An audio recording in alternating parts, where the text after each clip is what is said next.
been 1 week since Hurricane Francine, and as storm survivors try to recover, the state is offering thousands of dollars to fortify homes with their latest grant program. Thousands have already applied for the program in this round that just opened today. WDSU investigative reporter Cassie Sherm takes a look at what this means for you.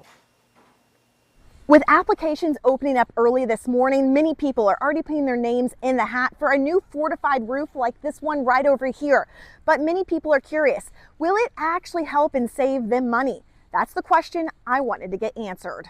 I was in line for 45 minutes this morning to put my application in. For John Harrison, he's hoping the state will choose him to replace his 20-year-old roof. Oh, it's in pretty good shape. I keep it in pretty good shape, but when the winds blow, you don't know. And lower his insurance costs.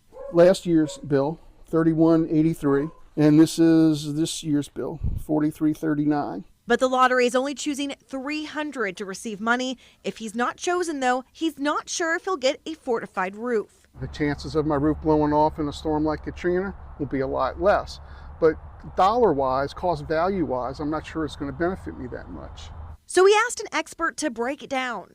We get people all the time calling because they hear about the programs, they hear about what's involved in it, and they want to know, okay, how much money can we really save? And I've seen carriers offering 25% discounts on top of the cheaper rates that they already have. So if you have Louisiana citizens, it's worth it to change your roof, get a fortified roof, save the money every single year within 5 years. Dave Clements with Clements Insurance Service tells me he's following his own advice. I went with the fortified roof on my home. You have to have certain nail patterns. You have to have so many nails in the deck. And if you're going to do it, it's worth to spend the extra money to get the fortified again. But not all insurance companies from out of state seem on board. When I asked them about the fortified roof program, they had no idea.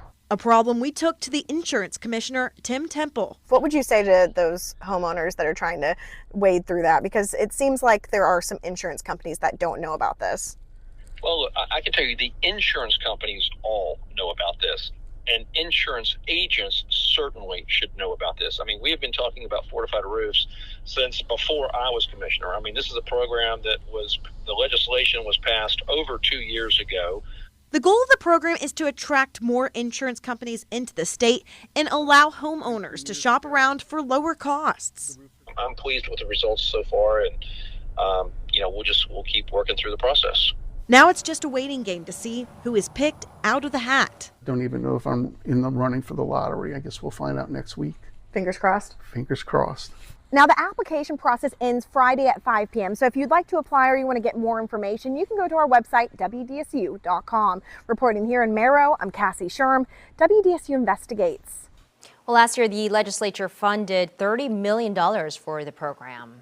And so far, the state has funded more than 1,400 fortified roofs. For more information and resources on how to deal with the impact of Francine, you can download WDSU mobile app for free or just go to WDSU.com.